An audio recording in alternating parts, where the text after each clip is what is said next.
सो इससे पहले हमने डिस्कस किया था लास्ट क्लास में देवताओं के विषय में, जो देवताओं के उपासक होते हैं वो किस तरह से विचारधारणा रखते हैं अपनी, और कृष्णा ऐसे लोगों के साथ कैसे आदान प्रदान करते हैं।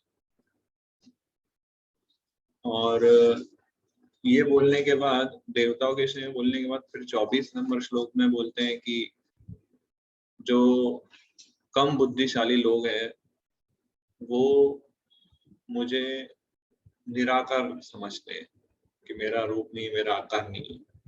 24 नंबर श्लोक ये भी बहुत इंपॉर्टेंट है। ऐसे देखे तो सारे श्लोक इंपॉर्टेंट है, कितने डिस्कस कर पाएंगे, पूरा जीवन निकल जाएगा। इसलिए मैं कुछ सिलेक्टेड श्लोक पर ही आप लोग के साथ डिस्कस कर पा रहा हूँ, अदरवाइज हर एक श्लोक डिस्कस करने योग्य है। तो 24 नंबर मतलब 23 नंबर तक देवताओं की उपासनाओं के विषय में भगवान बताते हैं। 24 नंबर में जो निराकारवादी है उनके विषय में बताते हैं कि वो लोग कम बुद्धिशाली लोग हैं, अनइंटेलिजेंट में। उन्हें ऐसा लगता है कि पहले मैं निराकार था और फिर अभी मैंने आकार ले लिया है ना। उन्हें मेरे ट्रांसेंडेंटल नेचर के विषय में जानकारी नहीं है, डिवाइन नेचर के विषय में जानकारी नहीं है। परम भावम, सुप्रीम एग्जिस्टेंस, अजानतो, they are not, they do not know। और फिर 25 नंबर श्लोक में भगवान बताते हैं कि मेरे पास भी कुछ राइट्स है। राइट्स को क्या बोलते हैं हिंदी में? हाँ, अधिकार। मेरे पास भी कुछ अधिकार है। तो ये 25 नंबर श्लोक में बोलते हैं क्या है अधिकार। नाहं प्रकाश सर्वस्य योग माया समावृता, मूढ़ो अयम नाभिजानाति लोको माम अजन अव्ययम। ये श्लोक याद करने जैसा है, बहुत इंपॉर्टेंट श्लोक है ये। इसमें भगवान के राइट्स इसमें बताते हैं। पहले तो क्या बोलते हैं भगवान, नाहम प्रकाशस्य सर्वस्य। नाहम प्रकाश सर्वस्य मतलब प्रकाश मतलब मैनिफेस्ट होना। ना अहम प्रकाशस्य सर्वस्य, मैं सबके सामने प्रकाशित नहीं होता हूँ। मैनिफेस्ट को क्या बोलते हैं? प्रकट नहीं होता हूँ। नाहम प्रकाशस्य सर्वस्य, सर्वस्य मतलब सबके सामने मैं प्रकट नहीं होता हूँ, सबके लिए मैं प्रकट नहीं होता हूँ। फिर क्या बोलते हैं? योग माया समावृता, कि योग माया शक्ति से मैं आवृत हूँ। समावृता क्यों? क्योंकि मैं योग माया शक्ति से आवृत हूँ। नाहम प्रकाशस्य सर्वस्य योग माया समावृता। फिर मूढ़ो अयम नाभिजानाति, मूढ़ो मतलब फूल, मूर्ख। मूर्ख को संस्कृत में बोलते हैं मूढ़ो। मूढ़ो अयम नाभिजानाति, मूर्ख लोग ये नहीं समझ पाते। मूढ़ो अयम नाभिजानाति, क्यों नहीं समझ पाते? लोको माम अजन अव्ययम, क्योंकि उन्हें ये नहीं पता है कि मैं अजन्म हूं और मैं अव्ययम। अव्ययम को इंग्लिश में बोलते हैं इनएग्जॉस्टिबल, कि मेरा नाश नहीं होता है और मैं अजन्म हूं। ये लोगों को नहीं पता है। तो इस तरह से भगवान बोल रहे हैं कि मैं सबके सामने प्रकट नहीं होता हूँ। नाहं प्रकाश सर्वस्य। पढ़िए अनुवाद। Translation. I am never manifest to the foolish and unintelligent. For them, I am covered by my internal potency, and therefore they do not know that I am unborn and inexhaustible. So भगवान कुछ rights reserve करके बैठे हैं कि वो किसके सामने प्रकट होंगे, किसके सामने प्रकट नहीं होंगे। ये भगवान का ही अधिकार है, भगवान का ही ये राइट्स है। भगवान सबके सामने प्रकट नहीं होते। जैसे हम देते हैं ना, वुमेन राइट्स होते हैं, स्त्रियों के राइट्स, और फिर जो लोअर क्लास कैटेगरी के लोग हैं उनके राइट्स हैं। फिर अफ्रीकन और अमेरिकन ब्लैक और वाइट्स के राइट्स है। सो अलग अलग लोगों के पास अलग अलग राइट्स है। तो कृष्णा के पास भी राइट्स है। वो राइट्स क्या है कृष्णा के पास कि वो डिसाइड करेंगे कि कब वो प्रकट होंगे, कब किसके सामने वो रिवेल होंगे या किसके सामने वो रिवेल नहीं होंगे। ये कृष्णा का राइट है। और अब देखो जैसे हमारी दुनिया में जहाँ हम रहते हैं वहां पे भी अगर कोई एकदम पावरफुल व्यक्ति है और उसके पास भी राइट्स है, जैसे कई बार लोग ऐसा अनुमान लगाते हैं कि अगर भगवान का अस्तित्व है, अगर भगवान एग्जिस्ट करते हैं तभी मेरे सामने प्रकट हुए। सो अब इस श्लोक में बोल रहे हैं मैं तो सबके सामने प्रकट नहीं होता हूँ, पर लोग ऐसा बोलते हैं अगर भगवान अस्तित्व मेरे सामने प्रकट हुए। तो उन लोगों का आंसर है ये श्लोक। तो बोलते हैं ना कि भगवान अस्तित्व में है तभी मैं 10 गिनता हूँ, 10 गिनने तक नहीं है तो समझ जाओ नहीं है भगवान। अगर 10 गिनने पे आ जाते तो मैं, तो ये हमारे पास राइट्स नहीं है भगवान को प्रकट करने का। वो भगवान अपनी इच्छा से प्रकट होंगे। अगर मैं बोलूं प्राइम मिनिस्टर को कि प्रकट हुई है इधर मेरे सामने, अगर आप नहीं आए इधर 10 गिनने तक यहाँ अहमदाबाद मेरे कमरे में, तो प्राइम मिनिस्टर अस्तित्व में नहीं है। अगर कोई छोटा लड़का है वो किसी जंगल या पहाड़ी में जन्मा है और उसने कभी प्राइम मिनिस्टर के विषय में सुना नहीं है और ऐसा बोले कि मैं 10 गिनता हूँ प्राइम मिनिस्टर अगर नहीं आए तो मैं नहीं मानता हूँ, तो ये मूर्खता है। इसलिए भगवान शब्द यूज करते हैं मूढ़ो। मूर्ख लोग ये नहीं समझते। सो एक्चुअली पहले उस बच्चे को प्राइम मिनिस्टर की पोजीशन समझनी पड़ेगी। प्राइम मिनिस्टर के पास भी राइट्स होते हैं। अगर है ना कोई भी व्यक्ति चले जाए तो प्राइम मिनिस्टर बाउंड नहीं है कि इसको मिलना ही पड़ेगा। प्राइम मिनिस्टर अपना राइट्स यूज कर सकता है कि किसको मिलना है किसको नहीं मिलना है। वो अपनी इच्छा रख सकता है कि मुझे इससे मिलना है मुझे इससे नहीं मिलना है।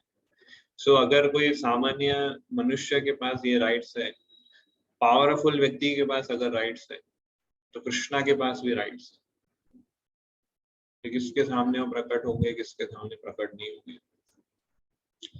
सो अगर अब किसके सामने प्रकट होते हैं ऐसा हमारे शास्त्र में बताते हैं, हमारे स्क्रिप्चर्स हमें बताते हैं कि अगर हमारा एटीट्यूड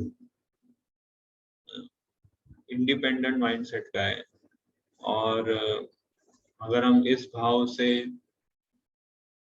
ये भाव रखते हैं कि कृष्णा जो है भगवान नहीं है या कृष्णा जो है वो निराकार है, तो भगवान उनके सामने प्रकट नहीं होंगे, क्योंकि अल्टीमेटली हम वो अणु है और भगवान जो है विभु है।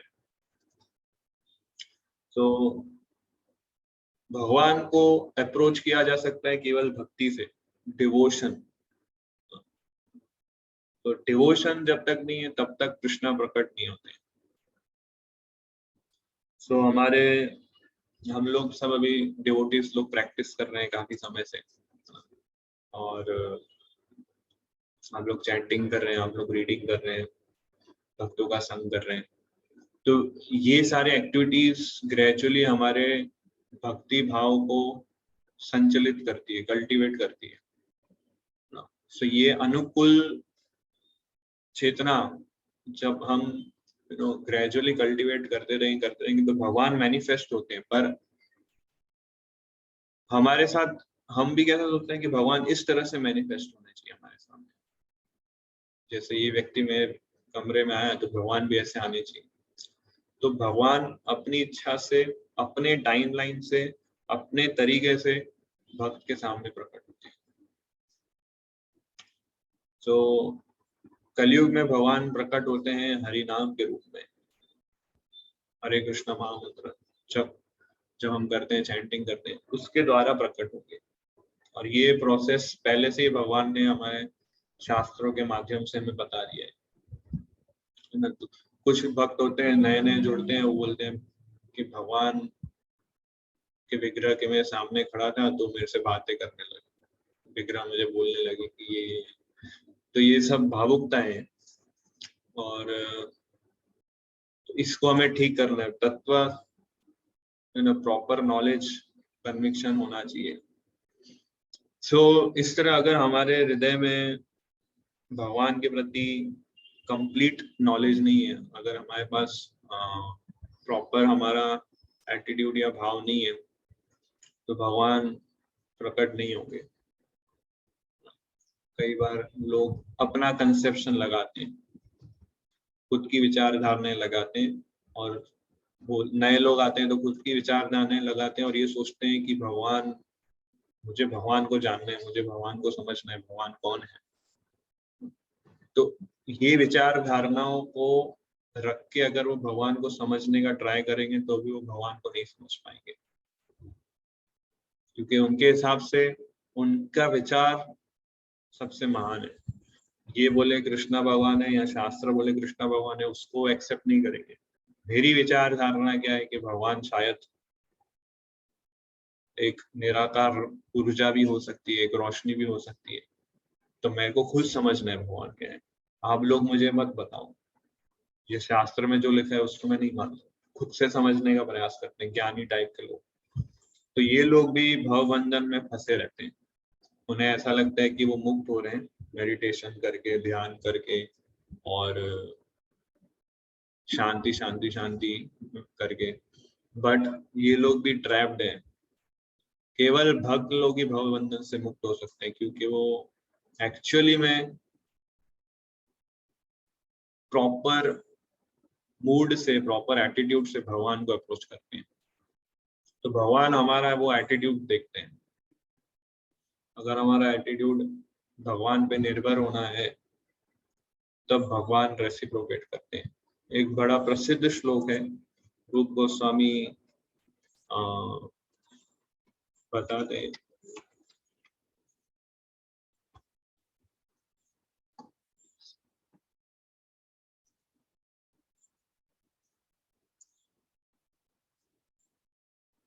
भक्ति रसामृत सिंधु में आता है, फेमस श्लोक है, आप लोगों ने भी पढ़ा होगा कि भगवान किस तरह से मैनिफेस्ट होते हैं।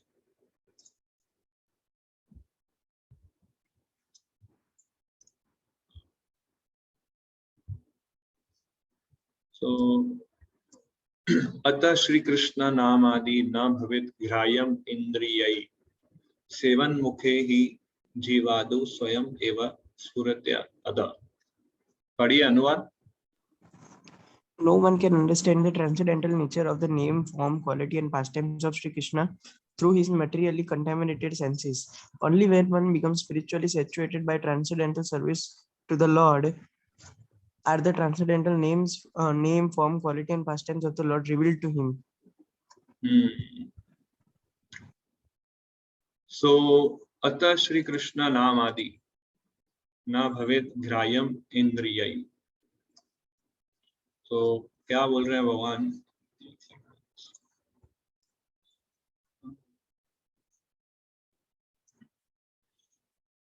सेवन मुखे ही जीवादो, कि जो मेरी सेवा में लगता है, सेवन मुखे ही, उन्मुखे मतलब कि फेवरेबल एटीट्यूड से, अनुकूल भाव से मेरी सेवा में लगता है, उन्मुखे, सेवोन्मुखे, जीवा आदव, जीवा आदव मतलब जीव से शुरुआत करते हुए। जीव से हम क्या करते हैं, भगवान के नामों का जाप करते हैं और भगवान का प्रसाद करते हैं। जीवा आदि, जीवा आदव, अनुकूल भाव से जब हम सेवा करते हैं, सेवा की शुरुआत होती है जीवा से, भगवान के नामों का उच्चारण करना, भगवान का गुणगान करना और भगवान का महाप्रसाद ग्रहण करना। यहाँ से भगवान की सेवा शुरू होती है, जीव से। तब क्या होगा, स्वयं एवं स्फुरत्यादा, तब भगवान स्वयं स्फुरित होंगे, प्रकट होंगे। स्वयं एवं स्फुरत्यादा, और किस रूप में प्रकट होंगे, नाम रूप गुण लीला के रूप में प्रकट होंगे। सबसे पहले भगवान का नाम जो हम उच्चारण कर रहे हैं उसके माध्यम से भगवान प्रकट होंगे, है ना। सो ये हम पॉइंट हमेशा याद रखिए, भगवान अगर प्रकट होंगे तो सबसे पहले अपने नाम के रूप में हमारे सामने प्रकट होंगे। तो इसलिए जब बहुत ध्यान से हमें करना है, क्योंकि वही एक तरीका है जिसके माध्यम से भगवान प्रकट होंगे, और कोई दूसरा तरीका, जब तक हमारे जप में, भगवान के नामों में जब तक रुचि उत्पन्न नहीं होगी, जब तक वहां मन नहीं लगेगा, तब तक दूसरे कोई तरीके से प्रकट नहीं होंगे। ये मत सोचिए मैं खंबे को देखूंगा खंबे से प्रकट होंगे, प्रहलाद महाराज की तरह। यहाँ पे हमारे आचार्य बता रहे हैं कि नाम रूप गुण लीला वहां से प्रकट होंगे। सो अतः श्री कृष्ण नाम आदि सेवन मुखे ही जीवा दो, और भगवान अपनी इच्छा से प्रकट होंगे। तो पर जो इंडिपेंडेंट माइंडसेट से चलते हैं, भगवान उनके सामने अपनी ग्लोरीज प्रकट नहीं करते हैं। जैसे फॉर एग्जांपल भागवतम में फर्स्ट कैंटो में नारद मुनि के साथ जो इवेंट होता है कि भगवान प्रकट होते हैं, क्यों? क्योंकि नारद मुनि सिंसियरली भक्तों के आदेशों का पालन करते हुए भगवान की सेवा में लगे हुए थे, और फिर भगवान उनके सामने प्रकट होते हैं जस्ट एक ट्रेलर के फॉर्म में, और फिर से वो डिसअपियर हो जाते हैं और उनको बोलते हैं कि आप अभी तक पूरी तरह से शुद्ध नहीं हुए हो, और अभी भी भौतिक कलमश है आपके अंदर, और आपकी सेवा भी पूर्ण नहीं हुई है। इसलिए मैंने आपको ये सिर्फ एक ट्रेलर दिया कि मैं आपके सामने कुछ पल के लिए प्रकट हुआ, और अब इस जीवन काल में मैं आपके सामने प्रकट नहीं होगा। ऐसा आकाशवाणी के रूप में फिर नारद मुनि को बोलते हैं। सो नारद मुनि फिर क्या, जब प्रकट होके अब प्रकट हो गए भगवान, तो नारद मुनि फिर से प्रयास करने लगे कि अरे फिर से वो कैसे प्रकट हुए, फिर से वो मेडिटेशन, फिर से वो पोस्चर में, और फिर से वो भी मंत्र अच्छे से बोलने का ट्राई कर रहे थे, पर प्रकट नहीं हुए भगवान। और फिर आकाशवाणी में भगवान ये बोलते हैं। सो कृष्णा चूज करते हैं कि क्या मैं मैनिफेस्ट हूँ कि नहीं हूँ, क्योंकि भगवान बोलते हैं कि योग माया समावृता, कि योग माया के पर्दे से मैं ढका हुआ हूँ। वो पर्दा जो है वो भगवान ही हटा सकते हैं, हम नहीं हटा सकते पर्दा। तो इसलिए अगर हम भगवान से प्रेम भाव से सेवा में लगेंगे तब भगवान प्रकट होंगे, और अगर हम इंडिपेंडेंट माइंडसेट से अपने तर्क वितर्क से भगवान को समझने का प्रयास करेंगे तो भगवान प्रकट नहीं होते। तो यहाँ पे भगवान बोल रहे हैं कि योग माया समावृता, कि योग माया के पर्दे से मैं ढका हुआ हूँ। तो ये योग माया एक होती है, योग माया, और एक होता है दूसरा कौन सा होता है? महामाया। महामाया। यस। दोनों में क्या डिफरेंस है, योग माया और माया माया में? कौन बताएगा? हैंड रेज कर सकते हैं जिनको बोलना है। योग माया और महामाया में क्या डिफरेंस है? जिसको बोलना है वो सिर्फ हैंड रेज करे। okay?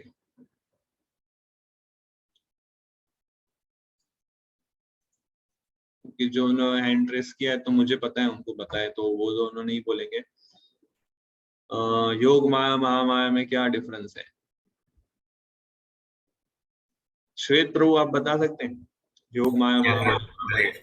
तो योग माया वो है इंटरनल प्रोडेंस, मतलब वो भक्तों को, जैसे वृंदावन में थे तो उनका क्या कहते हैं, कृष्ण भगवान के प्रति बहुत ज्यादा लव था, तो वो बिलीव नहीं करते थे कि वो भगवान है।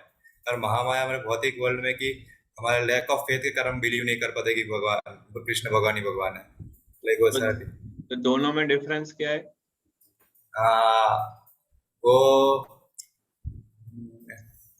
आपने सही बोला, आपने बिल्कुल सही बोला, बट डिफरेंस क्या है?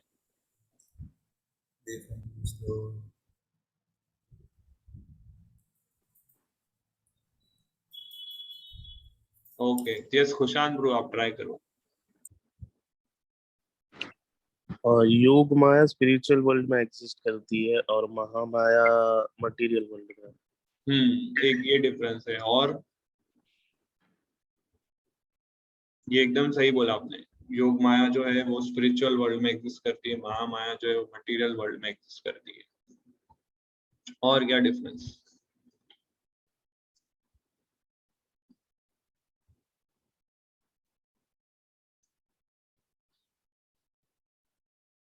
हरे कृष्णा प्रभु। यस प्रभु। तो प्रभु जी मैं ये कहना चाह रहा हूँ कि योग माया जो है वो भगवान के पास लेके जाती है और महामाया भगवान से दूर रखती है। करेक्ट, एग्जैक्ट आंसर है। योग माया भगवान के निकट ले जाती है, महामाया भगवान से दूर ले। हालांकि दोनों का काम है भगवान को भुला देना, है ना। ये अमेजिंग चीज है। योग माया के प्रभाव से भक्त लोग भूल जाते हैं कि कृष्णा भगवान है ना। वृंदावन में कोई नहीं मानता है कृष्णा को कि कृष्णा भगवान है। कृष्णा बेचारे कृष्णा को इतना डांटते हैं, इतना उनको कभी बांध देते हैं रस्सी से, गालियां देते हैं। उनको पता ही नहीं है कृष्णा भगवान है। वो रसास्वादन करते हैं लीला के द्वारा, है ना। कृष्णा के फ्रेंड्स को भी नहीं पता रहता कि कृष्णा भगवान है। सो वो योग माया के प्रभाव से उन भक्तों को भुला दिया है। क्योंकि अगर वो लोग को ये पता चलेगा कि कृष्ण भगवान है तो वो भगवान के साथ आदान प्रदान नहीं कर पाएंगे। भगवान के साथ वो स्वीटनेस होती है वो एक्सचेंज नहीं कर पाएंगे। और दूसरी ओर महामाया जो भौतिक संसार में, यहाँ पे भी सब लोग भूल गए कि कृष्ण भगवान है, और इधर लोग एक्सेप्ट करने के लिए रेडी नहीं है। सो दोनों तरफ से भगवान को मानते नहीं है। हम जैसे भक्त लोग हैं जो समझ गए थोड़ा कि कृष्णा भगवान है और महामाया योग माया, तो भगवान बोल रहे हैं कि योग माया की शक्ति से मैं ढका हूं। सो उस योग माया शक्ति के प्रभाव से भक्त लोग जो है वो जो प्योर डिवोटीज है, शुद्ध भक्त जो है वो भगवान को भगवान नहीं मानते। और वही कर्टेन की वजह से जो अभक्त है, जो भगवान के भक्त नहीं है, वो लोग भी भूल गए कि कृष्ण भगवान है। इवन ये महामाया का प्रभाव इस भौतिक संसार में इतना है कि भगवान जब खुद इस पृथ्वी पे थे तभी भी सभी लोग नहीं मानते थे कृष्ण भगवान। जब कृष्णा इस पृथ्वी पे थे तभी भी सब लोग नहीं मानते थे कि कृष्ण भगवान है। इवन कई सारे ऐसे राजा थे जिन्होंने साक्षात देखा था कि कृष्णा ने प्रूव किया था उनके सामने कि I am supreme personality of godhead, फिर भी वो लोगों ने नहीं एक्सेप्ट किया। दुर्योधन के सामने भगवान ने भी विराट रूप प्रकट किया था। दुर्योधन ने बोला कि ये तो कोई योग शक्ति है भगवान के कृष्णा के पास, जो अपनी मायावी शक्ति से मेरे को भ्रमित करने का ट्राई कर रहा है, ऐसा दुर्योधन बोला, बट एक्सेप्ट नहीं कर पाए। और सो इवन शिशुपाल है, फिर जरासंध है, कंस है, स्वयं इन्होंने कृष्णा को देखा फेस टू फेस कृष्णा से मिले ना। तो कृष्णा को देखना इंपॉर्टेंट नहीं है, तो देखने वाले लोग का भी देखो क्या है, कुछ फर्क थोड़ी ना पड़ा उनको। जब कृष्णा व्यक्तिगत रूप के उनके सामने थे फिर भी उनको फर्क नहीं पड़ा। तो इसलिए इससे हम ये समझते हैं कि कृष्णा को देखना, भगवान को देखना इम्पोर्टेंट नहीं है। भगवान को ज्यादा, इस भगवान को देखने से ज्यादा इम्पोर्टेंट है हमारा सेवा भाव, हमारा भक्ति भाव। इसलिए भक्ति सिद्धांत सरस्वती ठाकुर कहते थे कि भगवान को देखने का प्रयास मत करो, इस तरह से सेवा करो कि भगवान तुम्हें देखने आए। सो भागवतम में भी एक कृष्ण बुक में भी स्टोरी आती है पौंड्रक राजा की। पौंड्रक होता है वो अपने आप को कृष्ण भगवान का, विष्णु का अवतार मानता है। भगवान के समय भी ऐसे लोग थे जो लोग बोलते थे कि मैं भी भगवान हूँ। तो ये अभी की बात नहीं है, भगवान के समय में भी ऐसे लोग होते। तो वो ऐसा बोलता था कि मैं विष्णु का अवतार हूँ, और उसने क्या किया कि कृष्णा को उसने चैलेंज किया कि अगर तुम मेरे शरण नहीं, मेरी शरणागति नहीं ली तुमने, अगर तुम मेरे शरण में नहीं आए तो मैं तुम्हें तुम्हारा नाश कर दूंगा। और फिर वो जो कौंड्रक राजा था उसने पीछे 2 नकली हाथ लगा दिए थे, एक में चक्र था, एक में शंख था, गदा पद्म, ऐसे 2 नकली हाथ लगा के आया भगवान के सामने और बोलने लगा कि मेरा चक्र वापस दे दो मुझे, ऐसा कृष्णा को बोलने लगा।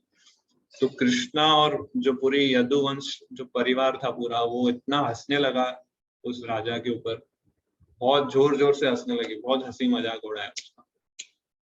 तो जो ये बोला कि मेरा चक्र लौटा दो नहीं तो मैं तुम्हें दंड दूंगा।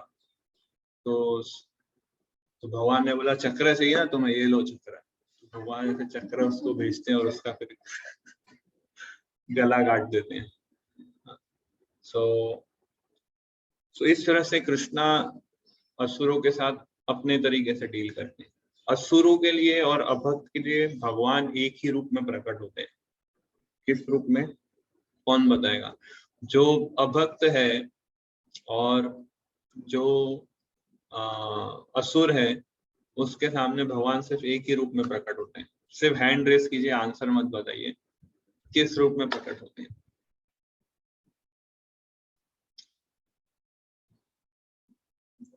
यस, देव प्रभु।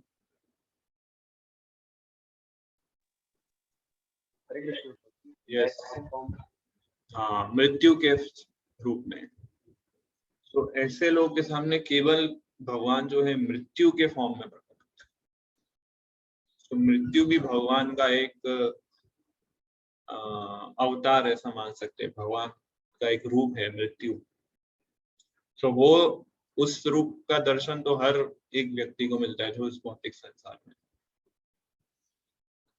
तो इसलिए भगवान ये श्लोक में बता रहे हैं कि मैं सबके सामने प्रकट नहीं होता हूँ, ये मेरा एक्सक्लूसिव राइट है, मैं खुद डिसाइड करूंगा कि मेरे को किसके सामने प्रकट होना है, किसके सामने आप प्रकट होना है।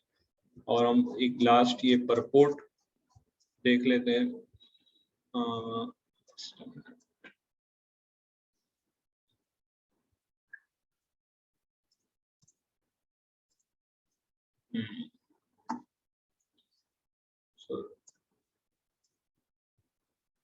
परपोर्ट में प्रभुपाद बताते हैं कि मूर्ख और अज्ञानी लोगों के सामने कृष्णा प्रकट नहीं होते।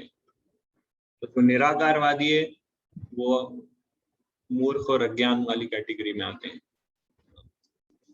उन्हें पता नहीं है कि भगवान जो है अजन्म है और भगवान जो है भगवान का कभी नाश नहीं होता है। ये बातें निराकारवादियों को नहीं पता है और इसलिए उनके सामने वो ढके हुए रहते हैं, कवर्ड फॉर्म में रहते हैं योग माया शक्ति से। So qualification of understanding Krishna, Krishna को कौन समझ सकता है? केवल उनके शुद्ध भक्त, जैसे पांडव थे, कुंती महारानी थी, भीष्म पितामह थे, ये सब। और भक्तों के अलावा कोई साधारण व्यक्ति कृष्णा को नहीं समझ सकता।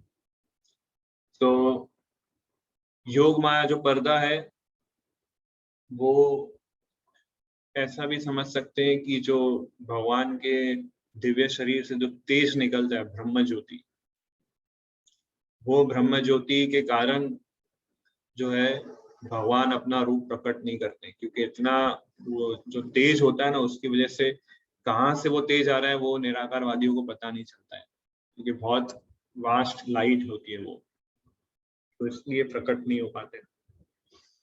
तो इस तरह से कृष्णा रेसिप्रोकेट करते हैं मूर्ख लोगों के साथ भी, अज्ञानियों के साथ भी, निराकारवादियों के साथ भी, असुर लोगों के साथ भी और भक्तों के साथ भी, पर अपने तरीके से वो रेसिप्रोकेट करते हैं।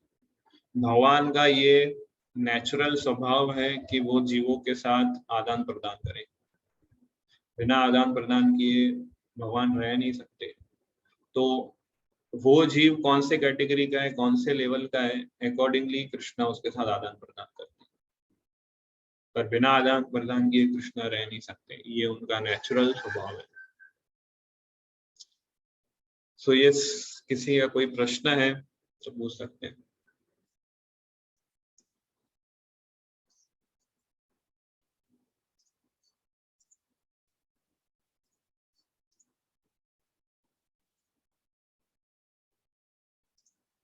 Any questions, any doubts, any comments?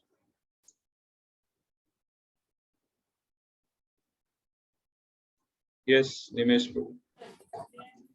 प्रभु ये मतलब योग माया और महामाया होता है, तो जैसे महामाया का रोल दुर्गा देवी प्ले करते हैं ना, महामाया का, हाँ, दुर्गा और देवी।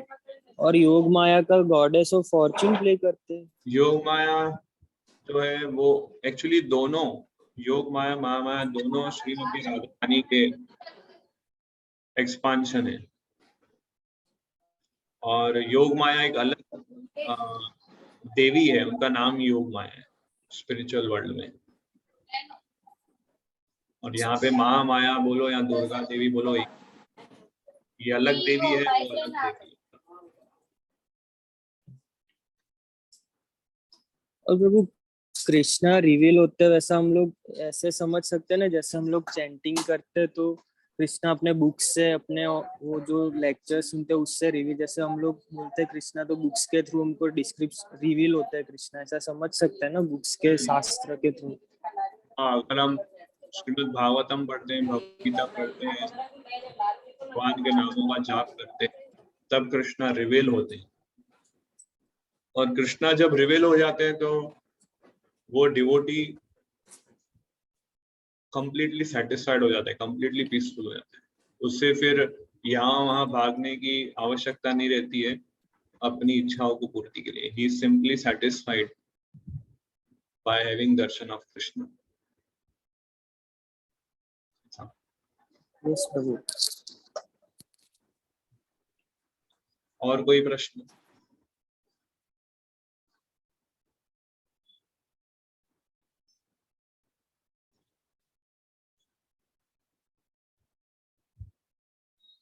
So, ये योग माया वर्ड भी इंटरेस्टिंग वर्ड है।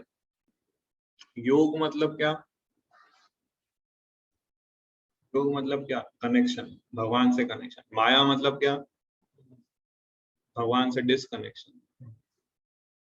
तो योग माया, ये वर्ड कैसा है? योग मतलब भगवान से संबंध और माया मतलब भगवान से दूरी। तो योग माया वर्ड अपने आप में इंटरेस्टिंग वर्ड है। तो योग माया शक्ति इस तरह से कार्य करती है कि वो भगवान को भुला दे, जीवों को भगवान से भुला देती है पर भगवान के नजदीक ले जाती है। ये योग माया। ओके, सो हम एंड करते हैं इधर। श्रीमद् भगवद गीता की जय। श्रील प्रभुपाद जय की जय। जय।